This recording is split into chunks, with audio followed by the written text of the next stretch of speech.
नमस्कार दोस्तों, analyser app में आपका स्वागत है। अभिनंदन स्वीकार कीजिए। चलिए दोस्तों, हम इकोनॉमी सर्वे 2024-25 पे चर्चा कर रहे हैं। इसके अंतर्गत दोस्तों हम अध्याय 7 कृषि एवं संबंध सेवाओं पे चर्चा कर रहे थे। अब कृषि एवं संबंध सेवाओं के अंतर्गत हम दोस्तों कृषि को पढ़ चुके हैं, ठीक है। वानिकी जो होते हैं दोस्तों, उद्यानिकी, उसको पढ़ चुके हैं। जल संसाधन को पढ़ चुके हैं। पशुपालन के बारे में दोस्तों हम पढ़ चुके हैं। और आज हम जो पढ़ेंगे मत्स्य पालन, जिसे मछली पालन कहा जाता है, इसके बारे में चर्चा करेंगे। देखिए दोस्तों, ये टॉपिक एडीओ के लिए बहुत ज्यादा इंपॉर्टेंट हो जाता है, क्योंकि ग्रामीण विकास से संबंधित है। मत्स्य पालन, मछली पालन ग्रामीण विकास को लिंक करता है। अब ग्रामीण क्षेत्र में दोस्तों मछली पालन आजीविका के एक स्रोत है। इससे रोजगार क्रिएट होता है, रोजगार के साधन उपलब्ध होते हैं। ये आय के स्रोत हैं ग्रामीण क्षेत्र में। तो मत्स्य पालन और इससे संबंधित जो डेटा है, ये सब डाटा हमारे दोस्तों एडीओ के लिए बहुत ज्यादा इंपॉर्टेंट हो जाएंगे। हमारे छत्तीसगढ़ में कितने मछली पालन किए जाते हैं, इसके जल स्रोत क्या हैं, कितने विकसित किए जा चुके हैं, और इसका मछली पालन का दोस्तों हमारे जीडीपी, राज्य के जीडीपी में योगदान क्या है, इसका प्रतिशत योगदान क्या है, हिस्सेदारी, ये पढ़ेंगे। और वृद्धि प्रतिशत क्या है, इन सभी को हम चर्चा करेंगे।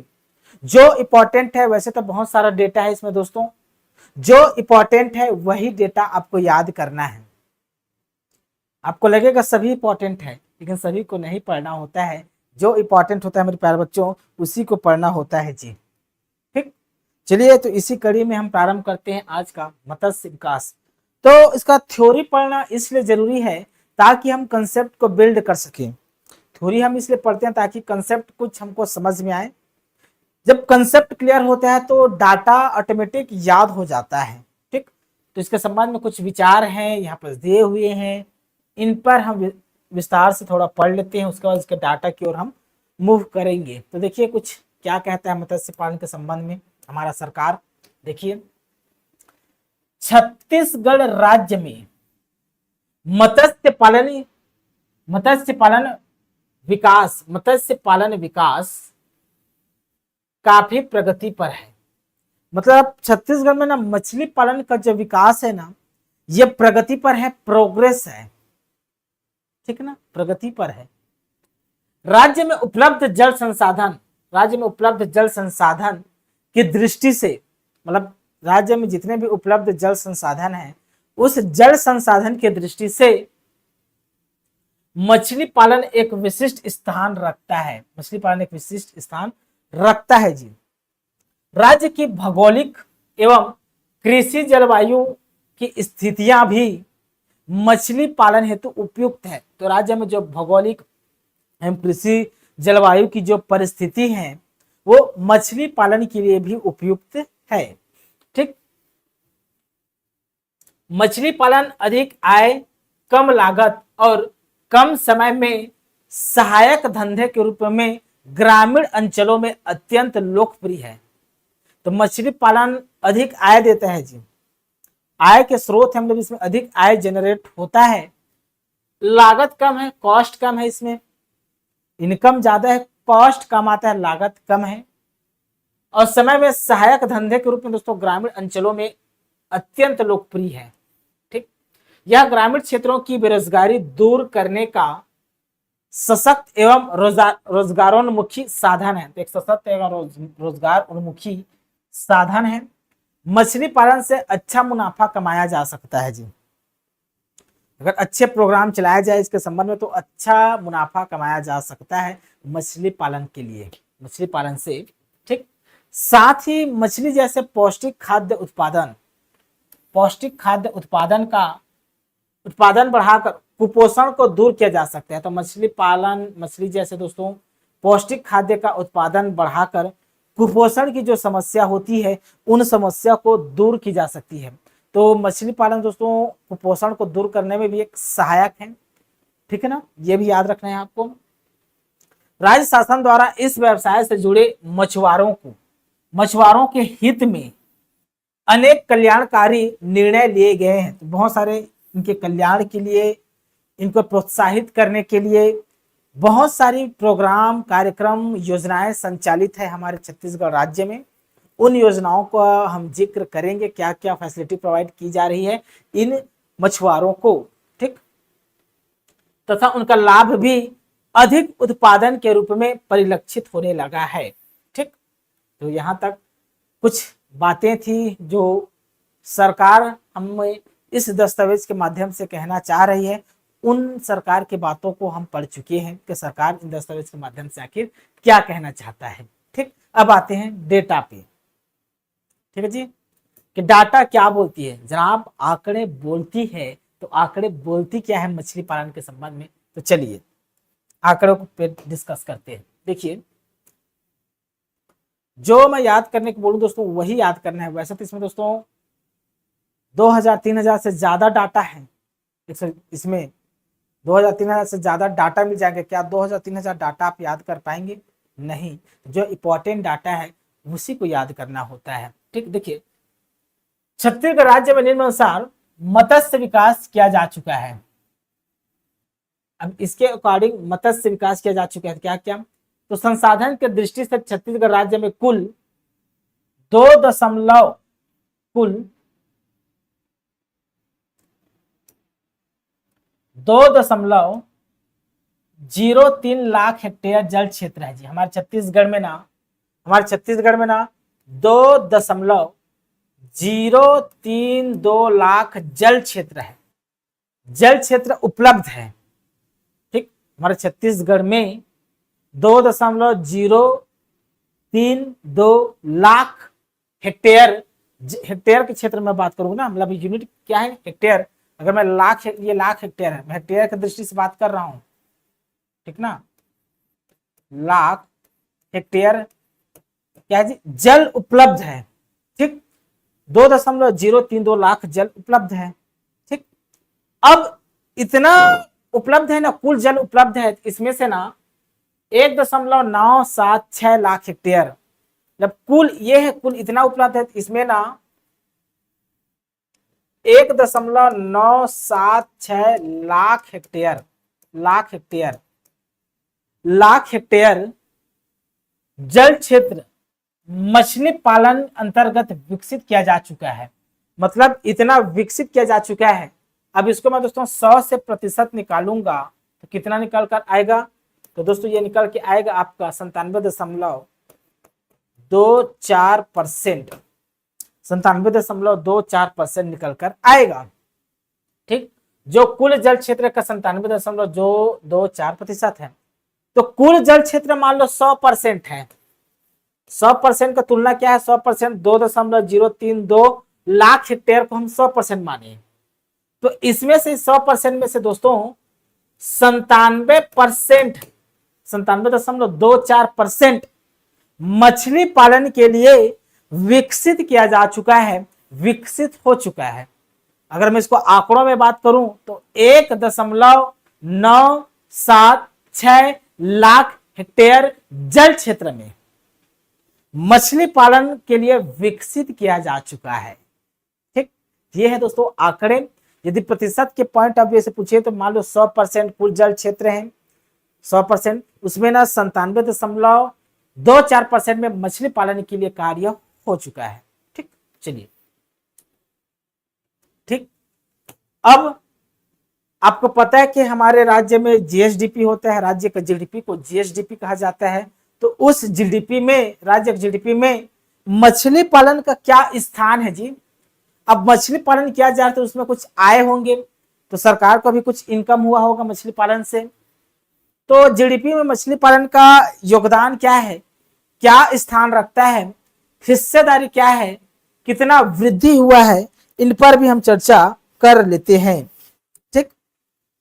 देखिए, अगर दोस्तों 2024-25 में, वित्तीय वर्ष 2024-25 में यदि लाख में पूछे, ठीक ना, कितना है, लाख में पूछे कितना लाख का योगदान है जीडीपी में, छत्तीसगढ़ के जीडीपी में मछली पालन का लाख में योगदान कितना है, मतलब रुपए में बताना है, तो रुपए में कितना हो जाएगा दोस्तों, तो इतना हो जाएगा 7,41,565 7,41,565 योगदान किसका है? तो मछली पालन का है जी, मछली उद्योग का है। अब मछली पालन एक प्रकार का उद्योग है, मछली इंडस्ट्रीज भी बोल सकते हैं। फिश इंडस्ट्री से कितना पैसा आ रहा है? तो इतना पैसा आया है। फिश इंडस्ट्री से, मछली उद्योग से हमारे जीडीपी में इतना पैसा का योगदान है लाख में। ठीक, यदि मैं वृद्धि की बात करूं दोस्तों, वृद्धि प्रतिशत में बात करूं, कितना प्रतिशत का वृद्धि हुआ है? तो 8.42% का वृद्धि हुआ है। 8.42% का वृद्धि हुआ है पिछले ईयर की तुलना में। ठीक है जी, पिछले ईयर की तुलना में दोस्तों 8.42% का क्या हुआ है जी? वृद्धि हुआ है। तो मछली उद्योग का, मछली पालन का प्रतिशत वृद्धि बताइए, पूछेगा आपसे प्रतिशत वृद्धि क्या है? तो 8.42% प्रतिशत वृद्धि है, याद रखना है मेरे प्यारे बच्चों। ठीक, अब अभी हम दोस्तों हमारे राज्य के जीडीपी में मछली उद्योग का, मछली पालन का जो योगदान है वो आंकड़ों में बताए हैं। अब हमको प्रतिशत में बताना है कितना योगदान है। तो दोस्तों 2.42% योगदान है। मान लो दोस्तों 100% का जीडीपी है, 100% का क्या है जी? जीडीपी है। तो इस 100% में दोस्तों 2.41% मछली उद्योग का स्थान है जी। मछली उद्योग से 2.41% पैसा प्राप्त हुआ है, मतलब जीडीपी, मतलब जीडीपी में 100 रुपए है, टोटल इनकम 100 रुपए है। तो 100 रुपए में से दोस्तों 2.41 रुपया मछली क्षेत्र से आता है, मछली उद्योग से आता है। ठीक, तो आपसे पूछेगा योगदान प्रतिशत, तो 2.41% आपको याद रखना है जी।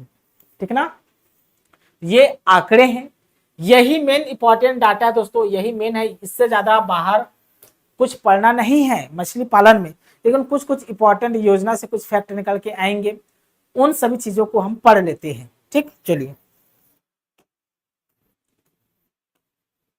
अब देखिए कुछ चीजें यहां से निकल के आएगी। अब राज्य की आयोजना क्या है, कुछ चीजें यहां से जो फैक्ट निकल के आएंगे उन फैक्टों को आपको बताऊंगा। सभी फैक्टों को याद नहीं करना है, जो बताऊंगा दोस्तों उसी फैक्ट को याद करना है जी आपको। ठीक, चलिए राज्य आयोजना। ठीक है, तो हमारे राज्य में मत्स्य बीज उत्पादन, मछली पालन के लिए जो बीज है जी, सीड, इसका उत्पादन कितना होता है?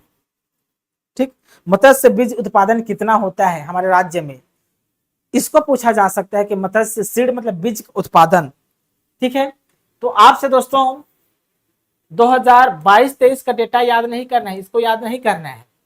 2023-24 का इसको याद नहीं करना है, हमको सिर्फ याद करना है तो 2024-25 का, वर्ष 2024-25 मतलब पिछला वित्तीय वर्ष 2024-25 का आंकड़ा या डेटा आपको याद होना चाहिए। तो मछली बीज उत्पादन, मत्स्य बीज उत्पादन ना कि मछली उत्पादन, बीज लिखा हुआ है देखिए। तो मत्स्य बीज उत्पादन में हमारा छत्तीसगढ़ कितना उत्पादन करता है जी? सितंबर 2024 की स्थिति में, सितंबर 2024 की स्थिति में इतना लाख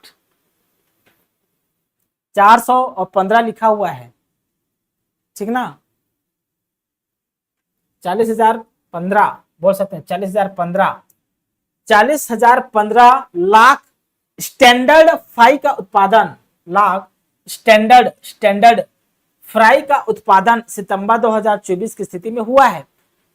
इसको याद रखना है बीज उत्पादन में, तो 400 याद रखना है, 400 में 15 जोड़ देंगे ऐसा। ठीक ना, तो 415 ऐसे नहीं है ना, वो 40,015 है जी, 40,015 है। तो 40,015 लाख, तो इसको याद करना है 400 और 15 ऐसे करके याद रखना है, 415। 415 याद करके ऐसे 415 ऐसे नहीं लिख देना है, 400 अलग से याद रखना है, 400 फिर 15 डिजिट को ऐसे याद रखना है। ठीक है ना, स्टैंडर्ड फ्राई इसके यूनिट है जी, स्टैंडर्ड फ्राई का उत्पादन हुआ है हमारे छत्तीसगढ़ में। अब बात करते हैं दोस्तों, इस डेटा को याद होना चाहिए। मत्स्य उत्पादन कितना हुआ जी? मछली उत्पादन तो हमको याद करना है 2024-25 में माह सितंबर 2024 तक कितना? तो 39,000 3,90,796 3,90,796 मीट्रिक टन मछली उत्पादन किया गया है जी हमारे छत्तीसगढ़ राज्य में 2024-25 वित्तीय वर्ष में सितंबर 2024 की स्थिति में। कितना? तो 3,90,000 796 मीट्रिक टन मछली का उत्पादन किया गया है, मछली का उत्पादन किया गया है। तो एक डेटा ये याद रखना है और एक डेटा ये याद रखना है, बस यहां से ज्यादा डेटा याद नहीं रखना है। अब नीचे भी कुछ डेटा आपको याद रखना है जी। फिर यहाँ से एक डेटा हुआ, दूसरा डेटा हुआ, ऊपर का क्या लिखा है और सब भूल जाना है। ठीक, चलिए अब मछुआरा सहकारिता पे बात करते हैं। मछुआ सहकारिता जी, मछुआ सहकारिता पे बात करते हैं हम। तो देखिए मछुआ सहकारिता राज्य में वर्ष 2023-24 तक समितियों की संख्या कितनी है, तो 1723 को याद करना नहीं भूलना है। मछुआ सहकारिता के तहत दोस्तों समितियों की संख्या, छत्तीसगढ़ में समितियों की संख्या, मछुआ सहकारिता समितियों की संख्या कितना है, तो 1723 है। कौन सी समिति, तो लिखिए मछुआ सहकारिता समितियों की संख्या कितने हैं हमारे छत्तीसगढ़ में, समितियों की संख्या तो 1723 याद रखना है। कितना, तो 1723 याद रखना है जी। समितियों की संख्या पूछेगा तो 1723 याद रखना है दोस्तों, भूलना नहीं है मेरे प्यारे बच्चों। ठीक ठीक, अब इस समितियों की सदस्य संख्या 57,284, इसको याद नहीं रखना है। अब भाई 1723 समिति है हमारे यहाँ, इसमें मेंबर कितने हैं टोटल, तो टोटल मेंबर 57,284 है, जो कि नहीं याद रखना है, नहीं पूछेगा। उक्त समितियों को 10 वर्ष की अवधि के लिए, अब इन समितियों को दोस्तों 1727 समितियों को 10 वर्ष की अवधि के लिए तालाब सिंचाई जलाशय पट्टे पर दिए जाने का प्रावधान है। तो तालाब हो गया या सिंचाई हो गया, मतलब सिंचाई जलाशय पट्टे पर दिए जाने का प्रावधान है जी, ताकि मछली पालन किया जा सके। ठीक है, पट्टे पे दिया जाता है। ठीक, अब देखिए यहां पर कुछ इंपॉर्टेंट तथ्य है। राज्य के सभी वर्ग के मछुआ सहकारी समितियों को, अब राज्य में दोस्तों केवल इसमें केवट जाति को शामिल नहीं किया गया है ना भाई, राज्य में सभी वर्ग के, चाहे वो SC हो, ST हो, OBC हो, जनरल हो, सभी वर्ग के मछुआ सहकारी समिति में, अब मछुआ सहकारी समिति बना है, केवल केवटों का समिति नहीं। केवट देख, मछली पालन अधिकता सामान्यतः केवट जाति का पारंपरिक व्यवसाय है, लेकिन दोस्तों मछली पालन हमारे समाज के सभी वर्ग कर सकते हैं, समाज के सभी वर्ग कर रहे हैं। ठीक ना, तो समाज के सभी वर्ग मछुआ सहकारी समितियों के मछली पालन सुचारू रूप से करने हेतु 3 वर्षों में अधिकतम 3 लाख की आर्थिक सहायता दी जाती है। तो मछली पालन को सुचारू रूप से करने हेतु दोस्तों इन समितियों को ना मछुआ सहकारिता समितियों को 3 वर्ष के लिए अधिकतम 3 लाख रुपए आर्थिक सहायता दी जाती है, मछली पालन को सुचारू रूप से करने के लिए। यह लिखा हुआ है ना, मछली पालन सुचारू रूप से करने हेतु 3 वर्षों में अधिकतम 3 लाख की आर्थिक सहायता दी जाती है। यह इंपॉर्टेंट लाइन है, इसको भी याद होना चाहिए आपको। 3 लाख आर्थिक सहायता का प्रावधान है, जिसके तहत तालाब की पट्टा की राशि, तालाब के लिए पट्टा लिया जा सकता है, मत्स्य बीज लिया जा सकता है, मत्स्य बीज का क्रय मतलब खरीदी की जा सकती है, मत्स्य बीज या उसका संचयन किया जा सकता है। मत्स्य आखेट के लिए, मत्स्य के शिकार के लिए, जैसे मछली शिकार के लिए उपकरण खरीदे जा सकते हैं, जैसे मछली मारने के लिए जाली हो गया, मछली पकड़ने का जो भी उपकरण होते हैं वही आखेट है, मत्स्य आखेट उपकरण। ठीक, प्रथम वर्ष में 1,35,000 दिया जाता है तथा द्वितीय वर्ष में 0.90 लाख मतलब 90,000 तथा तृतीय चरण में 75,000 आर्थिक सहायता दी जाएगी। मतलब 3 वर्ष के लिए अधिकतम 3 लाख रुपए। किसको दी जाती है यह सहायता राशि, आर्थिक सहायता? तो दोस्तों समिति को, मछुआ सहकारिता समितियों को यह राशि दिया जाता है मछली पालन को सुचारू रूप से करने के लिए। ठीक, अब प्रशिक्षण है। कुछ चीजें ज्यादा याद नहीं रखना, कुछ चीजों को याद रखना मोटे तौर पे। तो भाई शिक्षण प्रशिक्षण योजना के अंतर्गत विभाग द्वारा सभी श्रेणी के मछुआरों को राज्य में मत्स्य पालन के साथ साथ मत्स्य उत्पादन में वृद्धि लाने, तो मत्स्य पालन के साथ साथ मछली उत्पादन में वृद्धि लाने के लिए हेतु मछली पालन की तकनीकी पद्धति एवं मछली पकड़ने, जाल बुनने, सुधारने एवं नाव चलाने का 10 दिवसीय प्रशिक्षण दिया जाता है। यह पूछा जा सकता है मछुआरों को दोस्तों कितने दिवसीय प्रशिक्षण दिया जाता है, तो 10 दिवसीय प्रशिक्षण दिया जाता है। कितना दिवसीय, तो 10 दिवसीय प्रशिक्षण दिया जाने का प्रावधान है जी। ठीक है, हमारे छत्तीसगढ़ में 10 दिवसीय क्या क्या मछली पकड़ने, कैसे मछली पकड़ना है, जाली को कैसे बुनना है, ठीक है, और नाव कैसे चलाया जाता है मछली पकड़ते समय, दोस्तों इस सब के लिए ट्रेनिंग दिया जाता है 10 दिवसीय। ठीक ठीक चयन किए गए मछुआरों को जिले के मत्स्य बीज केंद्रों पर विभागीय अधिकारियों द्वारा सैद्धांतिक एवं प्रायोगिक प्रशिक्षण दिया जाता है।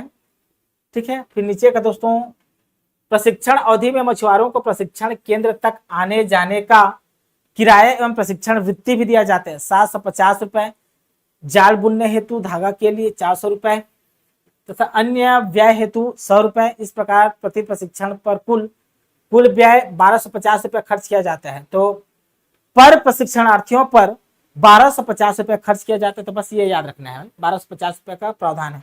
जैसे मैं मछुआरा के रूप में प्रशिक्षण लेने जाऊंगा तो मेरे को 1250 रुपए छात्रवृत्ति, जैसे छात्रवृत्ति दिया जाता है उसी प्रकार दोस्तों एक राशि दिया जाता है। ठीक है, इतना खर्च किया जाता है एक प्रशिक्षणार्थियों के ऊपर ना इतना खर्च किया जाता है 1250 रुपए। ठीक ठीक 2023-24 में इस कार्यक्रम के तहत दोस्तों 7300 कृषकों को प्रशिक्षण दिया गया है। 7300 कृषकों को प्रशिक्षण दिया गया है, ट्रेनिंग दिया गया है जी। ठीक ना, 10 दिवसीय। चलिए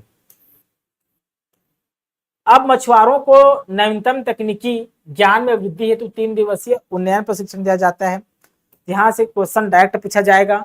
मछुआरों को नवीनतम तकनीकी ज्ञान में, मछुआरे की जो नवीनतम तकनीकी ज्ञान में वृद्धि करने के लिए, मतलब टेक्निकली तरीके से मछली पकड़ने के लिए ना, मतलब टेक्निकल नॉलेज में ग्रोथ करने के लिए कितना दिवसीय प्रशिक्षण दिया जाता है। याद रखना है 3 दिवसीय उन्नयन प्रशिक्षण दिया जाता है। 3 दिवसीय तकनीकी ज्ञान में वृद्धि करने के लिए मछुआरों के दोस्तों तकनीकी ज्ञान में वृद्धि करने के लिए 3 दिवसीय प्रशिक्षण दिया जाता है। बस ये याद रखना है। ठीक है, और इसके तहत दोस्तों 100 कृषकों को प्रशिक्षण, मतलब 10,000 कृषकों को प्रशिक्षण दिया गया है। कितने, तो 10,000 कृषकों को प्रशिक्षण दिया गया है इसके तहत 10,000। ठीक है, एक आदमी के पीछे 450 रुपया खर्च करती है सरकार। ठीक, 550 यार, 550 रुपए खर्च करती है। तो 550 वगैरह पूछा जाएगा नहीं। तकनीकी ज्ञान में वृद्धि करने के लिए कितने दिवसीय प्रशिक्षण, तो 3 दिवसीय प्रशिक्षण याद रखना है। ठीक, ये ज्यादा रेयर केस हुआ तो ये पूछा जा सकता है कि ये 2022-23 तो पुराना डेटा है, लेकिन पूछा जा सकता है कि 22-23 में कितने कृषकों को दिया गया, कितना। ठीक, बाकी कितना खर्च किया जाता है सब नहीं पूछा जाता है। मछुओं का अध्ययन भ्रमण इंपॉर्टेंट नहीं है ये सेक्शन। अब देखिए मत्स्य पालन प्रसार हमारे छत्तीसगढ़ में, तो हमारे छत्तीसगढ़ में झींगा पालन को भी बढ़ावा दिया जा रहा है। झींगा पालन जिसको पॉलीकल्चर कहा जाता है जी। झींगा पालन को क्या कहते हैं, तो पॉलीकल्चर कहा जाता है। तो पॉलीकल्चर के तहत क्या क्या किया जाता है, देखिए मत्स्य पालन प्रसार योजना के अंतर्गत, मत्स्य पालन प्रसार योजना के अंतर्गत मछुआरों को झींगा मत्स्य पालन हेतु अनुसूचित जाति, ये इंपॉर्टेंट है ना, मछुआरों को झींगा मत्स्य पालन हेतु ना, कौन सा पालन, तो झींगा मत्स्य पालन हेतु, झींगा मत्स्य पालन हेतु अनुसूचित जाति जनजाति के कृषकों को झींगा बीज क्रय करने, मतलब झींगा का बीज खरीदने के लिए, मतलब वह बीज जिससे झींगा का उत्पादन होता है ऐसे बीज खरीदने के लिए, तथा खाद्य एवं खाद्य पदार्थ हेतु 3 वर्षों में अधिकतम रुपए 15,000 का प्रावधान है जी। तो SC ST के कृषकों को झींगा बीज के उत्पादन करने के लिए, झींगा बीज खरीदने के लिए 3 वर्षों में दोस्तों अधिकतम 15,000 रुपए का क्या दोस्तों प्रावधान है, अधिकतम 15,000 रुपए दिया जाता है। ठीक, यह डेटा याद नहीं रखना, केवल 15,000 को बस याद रखना है SC ST वर्ग के लिए। ठीक, अब देखिए मौसमी तालाबों में स्पान संवर्धन, राज्य में अनुसूचित जनजाति एवं जाति मतलब SC ST, मतलब ये क्या है SC और ST हितग्राहियों को मौसमी तालाब में, मतलब मौसमी तालाब में स्पान संवर्धन कर, क्या स्पान संवर्धन कर मत्स्य बीज उत्पादन योजना के अंतर्गत प्रति इकाई 30,000 की आर्थिक सहायता दी जाती है। 30,000 की आर्थिक सहायता दी जाती है। ठीक,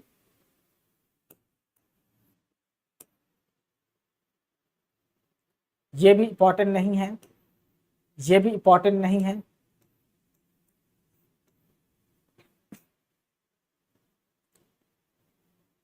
ये भी इंपॉर्टेंट नहीं है जी, हाँ ये इंपॉर्टेंट है।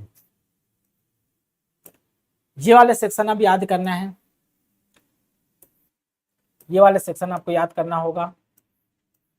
देखिए मछुआरों के लिए ना फुटकर मछली विक्रय योजना, मछुआरों के लिए फुटकर मछली विक्रय योजना, फुटकर मछली विक्रय योजना पढ़ते हैं। अब देखिए सभी संवर्ग के फुटकर, सभी संवर्ग के फुटकर मछुआ मत्स्य हितग्राहियों को आइस बॉक्स, जैसे मछली के दोस्तों रखने के लिए एक आइस बॉक्स दिया जाता है। आइस बॉक्स सफेद कलर का रहता है, जिसमें आइस होता है, इसमें मछली को रखते हैं ना तो ऐसा लगता है कि मछली ताजा है। तो मछली में ताजगी लाने के लिए आइस बॉक्स, मछुआरों को आइस बॉक्स खरीदने के लिए। ठीक, तो हितग्राहियों को आइस बॉक्स, तराजू बाट, अब मछली बेचना है तो तराजू बाट तो चाहिए ना, तो तराजू बाट आदि विक्रय उपकरण हेतु प्रति मछुआरा को 6,000 रुपए तक की आर्थिक सहायता दी जाती है। कितनी आर्थिक सहायता? तो 6,000 रुपए की आर्थिक सहायता दी जाती है, याद रखना है। तो दोस्तों मछुआरों के लिए फुटकर मछली विक्रय योजना, तो फुटकर मछली विक्रय योजना, फुटकर मछली विक्रय योजना के तहत प्रति मछुआरे को आइस बॉक्स खरीदने के लिए, तराजू बाट खरीदने के लिए, है ना, मतलब ये विक्रय उपकरण खरीदने के लिए 6,000 रुपए की आर्थिक सहायता राशि दी जाती है। कितना? तो 6,000 रुपए का प्रावधान है। ये डेटा को इंपॉर्टेंट है, भूलना नहीं है।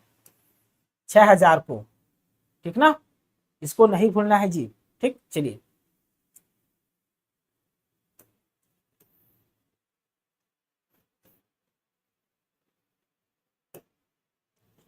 मत्स्य प्रजनन बैंक की स्थापना हेतु मत्स्य पालकों को मत्स्य प्रजनकों की आपूर्ति कर आर्थिक सहायता। देखिए इंपॉर्टेंट नहीं है। मत्स्य बैंक की स्थापना राज्य के मत्स्य प्रजनन उत्पादों के उत्पादन के लिए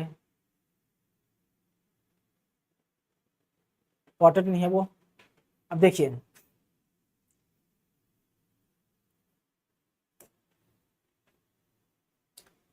नक्सल प्रभावित क्षेत्रों में मत्स्य बीज संचय। दोस्तों यह योजना है एक प्रकार का नक्सल प्रभावित क्षेत्रों में मत्स्य बीज संचय योजना, मत्स्य बीज संचय योजना। यह योजना वर्ष 2009-10 से नवीन रूप में लागू की गई है, नवीन रूप में लागू की गई है। इस योजना के अंतर्गत नक्सल प्रभावित क्षेत्रों के ग्राम पंचायतों के ऐसे तालाब जिन्हें मत्स्य कृषक पट्टे पर लेने के इच्छुक नहीं है, मतलब ऐसे तालाब हैं जिसमें दोस्तों जो मछुआरा है, मत्स्य कृषक है, वो पट्टे पे नहीं लेना चाहता है उस तालाब को, तो इच्छुक नहीं है, उन तालाबों का चयन कर 100% शासकीय व्यय से उनमें मत्स्य बीज संचयन कराया जाएगा। तो कहां दोस्तों? नक्सल प्रभावित क्षेत्रों में ऐसे तालाब जिसको मछुआरा नहीं लेना चाहता है पट्टे पर, तो ऐसे तालाब पर दोस्तों खर्च 100% योगदान या व्यय या खर्च कौन करेगा? तो सरकार करेगा, बीज का संचयन कराया जाएगा। ठीक, योजना क्रियान्वयन से ग्राम वासियों को निःशुल्क पौष्टिक भोजन मिलेगा। इस योजना क्रियान्वयन से दोस्तों निःशुल्क पौष्टिक भोजन मिलेगा जी ग्राम वासियों को। साथ ही मत्स्य उत्पादन में वृद्धि होगी, साथ ही मत्स्य उत्पादन में वृद्धि होगी। ठीक, ये इसका फैक्चुअल नॉलेज रखना है कि कब से प्रारंभ हुआ 2009-10 से, इसका पर्पस क्या है, क्योंकि दोस्तों एडीओ में योजना से संबंधित क्वेश्चन पूछा जाएगा, यहां से आपको याद रखना है। अब मछली उत्पादन से दोस्तों, मत्स्य उत्पादन से कुछ रोजगार सृजन हुए हैं, रोजगार क्रिएट होते हैं इससे। हमारे छत्तीसगढ़ में कितना रोजगार क्रिएट हुआ मछली उत्पादन की वजह से, इसके कुछ आंकड़े हैं, इन आंकड़ों पे भी हम चर्चा कर लेते हैं। तो मत्स्य कृषकों की आर्थिक स्थिति सुधारने के लिए वर्ष 2023-24 में 368 लाख मानव दिवसों का सृजन किया गया, जबकि दोस्तों 2024-25 में ये डेटा याद रखना, सितंबर 2024 तक 41.01 लाख मानव दिवसों के रोजगार सृजन किया गया है। ठीक, 41.01 लाख मानव दिवसों का रोजगार सृजन किया गया है जी। ठीक ठीक, तो ये याद रखना है। अब जो मछली, जिसका आजीविका दोस्तों मछली से होता है, उसके संबंध में दोस्तों बीमा है जी, बीमा सिक्योरिटी दिया गया है, एक बीमा कवर प्रदान किया जाता है। मान लो मछली पकड़ते समय किसी की मौत हो जाता है, किसी मछुआरे का, या अन्य कोई दुर्घटना हो जाता है, तो उसे बीमा कवर प्रदान किया जाता है। इसके संबंध में भी प्रश्न पूछा जा सकता है। देखिए, मत्स्य जीवियों का मतलब जिसका आजीविका मत्स्य पर निर्भर है, तो मत्स्य जीवियों का दुर्घटना बीमा, मत्स्य जीवियों का दुर्घटना बीमा, मत्स्य जीवियों का दुर्घटना बीमा। देखिए, मछली पालन व्यवसाय से जुड़े मत्स्य जीवियों को मत्स्य पालन अथवा मत्स्य आखेट के समय, मछली पालन करते समय या मछली मारते समय, मत्स्य आखेट मछली का शिकार करते समय दुर्घटना की स्थिति में उसके साथ कोई दुर्घटना हो जाता है, तो दुर्घटना की स्थिति में आर्थिक सहायता प्रदान करने हेतु निःशुल्क दुर्घटना बीमा योजना, जो बीमा दोस्तों निःशुल्क है, निःशुल्क दुर्घटना बीमा योजना क्रियान्वित की गई है। देखिए, जब आप अन्य बीमा का लाभ लेना चाहते हैं, जैसे प्रधानमंत्री जीवन ज्योति बीमा योजना, तो इसके लिए एक प्रीमियम राशि आपको चुकाना पड़ता है, जैसे 436 रुपए प्रीमियम राशि है वार्षिक। इसके बदले में दोस्तों 2 लाख रुपए बीमा कवर प्रदान किया जाता है। लेकिन ये क्या है दोस्तों, मछुआरे के लिए निःशुल्क है, निःशुल्क दुर्घटना बीमा योजना है ये। ठीक, इसके लिए लाभार्थी को कोई राशि चुकाना नहीं पड़ता, इसके बदले सरकार चुकाता है। आगे समझने वाले हैं। ये इस योजना में 18 से 70 वर्ष की आयु वर्ग के, इस योजना में 18 से 70 वर्ष की आयु वर्ग के मत्स्य पालन व्यवसाय में संलग्न मत्स्य कृषकों का निःशुल्क बीमा किया जाता है। तो इसके लिए लाभार्थी होते हैं, उसका आयु क्या होना चाहिए, तो मिनिमम 18 वर्ष, मैक्सिमम 70 वर्ष, मिनिमम 18 वर्ष, मैक्सिमम 70 वर्ष होना चाहिए, तभी वो हितग्राही या लाभार्थी लाभ ले सकते हैं इस बीमा का। ठीक ठीक है ना, बीमा किया जाता है कृषकों का। इस कृषक को जिसका बीमा किया जाता है, निःशुल्क बीमा किया जाता है, उसका आयु क्या है, तो 18 से 70 वर्ष। अब बीमा के लिए ना प्रीमियम देना पड़ता है, प्रीमियम राशि होता है। तो बीमा प्रीमियम का भुगतान कौन करता है जी, बीमा प्रीमियम का भुगतान भारत शासन एवं राज्य शासन द्वारा किया जाता है जी। भारत शासन एवं राज्य शासन द्वारा दोस्तों इसका भुगतान किया जाता है। 40 और 60 के रेशियो में, मान लो 100 रुपया भुगतान किया जाना है प्रीमियम बीमा के लिए, तो 40 रुपया 60 रुपया केंद्र सरकार भुगतान करेगा, 40 रुपया राज्य सरकार भुगतान करेगा। ठीक, रुपए जैसे 57 रुपए कौन भुगतान करता है दोस्तों, 57 रुपए भारत सरकार भुगतान करता है। तो 38 रुपए कौन भुगतान करेगा दोस्तों, तो 38 रुपए राज्य सरकार भुगतान करेगा। कुल रुपए 95 वार्षिक भुगतान किया जाता है। कुल वार्षिक भुगतान किसमें, इस बीमा के अंतर्गत, तो 95 रुपए। प्रीमियम कवर कितना दोस्तों, 95 रुपया देना पड़ेगा। लेकिन जो लाभार्थी है उस लाभार्थी को नहीं देना पड़ेगा, मतलब उस मत्स्य पालन वाले को, उस मत्स्य पालक को नहीं देना पड़ेगा, सरकार देता है दोस्तों। इस 95 रुपए में वार्षिक भुगतान करेंगे तो 95 का 60% केंद्र सरकार देगा और इस 95 रुपए का 40% राज्य सरकार वहन करता है। प्रीमियम राशि का राज्य सरकार वहन करता है, वार्षिक भुगतान किया जाता है। योजना के अंतर्गत दुर्घटना जन्य मृत्यु या स्थायी पूर्ण अपंगता होने पर, मान लो मृत्यु हो गया या स्थायी पूर्ण अपंगता हो गया तो 5 लाख रुपए दिया जाता है। कितना? तो 5 लाख रुपए। ठीक। या अपूर्ण अपंगता पर, अपूर्ण रूप से अपंगता पर 2.5 लाख रुपए का बीमा कवर दिया जाता है। दुर्घटना स्वरूप चिकित्सालयों में भर्ती होने पर, मान लो दुर्घटना हुआ और चिकित्सालय में भर्ती हुआ, हॉस्पिटल में भर्ती है, इसके दोस्तों 0.25 लाख भुगतान किया जाता है। ठीक। तो बस इतना याद रखना है कि भुगतान किया जाता है। इसका प्रीमियम राशि 95 रुपए का होता है, जिसमें से दोस्तों 95 रुपए में 60% भारत सरकार देता है, 40% राज्य सरकार देता है। यह योजना, यह बीमा कवर निःशुल्क होता है। इसके लिए दोस्तों यदि मृत्यु हो जाती है तो 5 लाख रुपए बीमा कवर प्रदान किया जाता है। स्थायी अपूर्ण रूप से अपंगता हो गए हैं तो इसके लिए दोस्तों 2.5 लाख रुपए दिया जाता है। हॉस्पिटल में भर्ती तो 0.25 लाख रुपए दिया जाता है। ठीक। अब मछली पालन से संबंधित एक महत्वपूर्ण योजना है, एक स्कीम है, उस स्कीम के बारे में भी हम चर्चा कर लेते हैं। ठीक। देखिए क्या स्कीम है। प्रधानमंत्री मत्स्य संपदा योजना। प्रधानमंत्री मत्स्य संपदा योजना, इसकी शुरुआत दोस्तों सितंबर 2020 में हुई थी। इसकी शुरुआत सितंबर 2020 में हुई थी, याद रखना है। इसकी शुरुआत सितंबर 2020 में हुई थी जी, सितंबर 2020 में हुई थी। ये मत्स्य पालन पर ना केंद्रित है, मत्स्य पालन पर केंद्रित एक सतत योजना है, स्कीम है, प्रधानमंत्री मत्स्य संपदा योजना। अब ये प्रधानमंत्री जुड़ा है, मतलब केंद्र प्रायोजित योजना हो गई है, केंद्र सरकार की योजना होगी। ठीक। तो इसके बारे में पढ़ते हैं। मत्स्य पालन क्षेत्र देश के आर्थिक विकास में महत्वपूर्ण भूमिका निभाता आ रहा है। मतलब जो मत्स्य पालन का जो क्षेत्र है, यह क्षेत्र दोस्तों देश के आर्थिक विकास में महत्वपूर्ण भूमिका निभाता आ रहा है। भारत शासन द्वारा मत्स्यिकी क्षेत्र की क्षमता को साकार करने की दिशा के तहत प्रधानमंत्री मत्स्य संपदा योजना वर्ष 2020-21 से लागू की गई है। 2020-21 सितंबर 2020-21 से लागू की गई है। योजना के तहत विभिन्न घटकों के रूप में रूपरेखा तैयार की गई है। विभिन्न घटक मतलब योजना के तहत विभिन्न घटकों की, विभिन्न कंपोनेंट की रूपरेखा तैयार की गई है ताकि अंतर्देशीय मत्स्य पालन एवं मत्स्य पालन के पोस्ट हार्वेस्ट प्रबंधन के व्यापक क्षेत्रों में किसानों की आय को दुगना किया जा सके। उक्त योजना राज्य में भी लागू की गई है। यह योजना राज्य में भी लागू की गई है। योजना वर्ष 2020-21 से वर्ष 2024-25 तक कुल 5 वर्षों के लिए, याद रखना है, कुल 5 वर्षों के लिए राज्य में क्रियान्वित किया जाना है। कुल 5 वर्षों के लिए राज्य में से क्रियान्वित किया जाना है 2020-21 से 24-25 तक।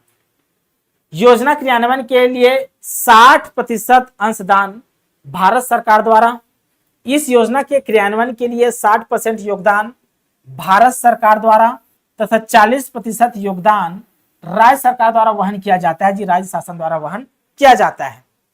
सामान्य श्रेणी के हितग्राहियों को इकाई लागत का अधिकतम 40% तथा अनुसूचित जाति, जनजाति एवं महिला हितग्राहियों को 60% का अनुदान दिया जाता है। ठीक ना। प्रधानमंत्री मत्स्य संपदा योजना के तहत मत्स्य पालकों को विभिन्न कार्यक्रमों में दी जाने वाली नियमानुसार योजना कार्यक्रम के प्रावधान अंतर्गत अनुदान सहायता निम्नलिखित है। क्या क्या अनुदान सहायता है? तो ये निम्नलिखित मीठे जल के नए फिनफिश हैचरीज की स्थापना। ठीक ना। ये सब चीज याद नहीं करना है, बस जो इंपॉर्टेंट दोस्तों वही याद करना है। ठीक। जो इंपॉर्टेंट आंकड़े निकल कर आएंगे उसी को याद करना है जी। अब यहां से आइस बॉक्स मोटरसाइकिल,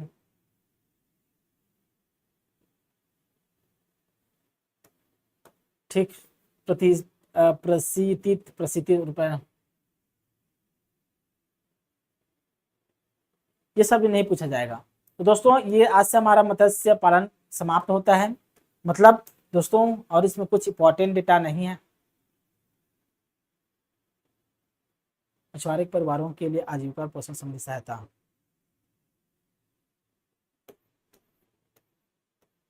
अब इसमें इंपॉर्टेंट डेटा नहीं है, ये सब काम की नहीं है। ठीक ठीक दोस्तों, तो इसके तहत दोस्तों जो इंपॉर्टेंट डेटा है ये नीचे वाला पढ़ लेना है थोड़ा सा। ये हमारा मछली पालन खत्म होता है, अध्याय 60 चैप्टर 7 खत्म होता है। कल हम अध्याय 8 वानिकी पे चर्चा करेंगे। वानिकी के जो इंपॉर्टेंट तथ्य निकल के आएंगे, जो फैक्ट निकल कर आएंगे, उस पर बात करेंगे।